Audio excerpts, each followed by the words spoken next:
الحقيقة النهاردة حلقة مميزة جدا عشان هنناقش فيها الموضة كمنهج وكفكر، وازاي الموضة بنقدر ان احنا نخاطب بيها الشعوب والثقافات عن طريق الافلام والمسلسلات والاعلام والبرامج.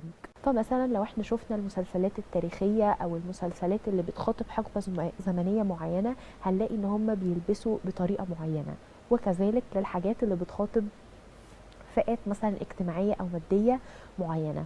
فالموضة هي بقت شيء لا يتجزأ من كوادر حياتنا كلها، سواء راجل او ست، سواء حد عادي او حد بيشتغل في الاندستري بتاعت الموضة. فالناس برضو محتاجة تفهم هو الموضة ازاي ان احنا بنقدر نقول ان الموضة السنة دي هو لون معين او شكل معين، من خلال الموضة ازاي ثقافة البلد دي بتنشأ. فمثلا بلاد عريقة جدا زي باريس او نيويورك، بلاد في الشرق الاوسط كمان بقت بتبرز ثقافتها وغنى شعبها عن طريق الموضة. والاعلام الحقيقة ما بقاش ناقل للموضة، هو بقى شريك اساسي في صناعتها، فالاتنين بقوا بيكملوا بعض.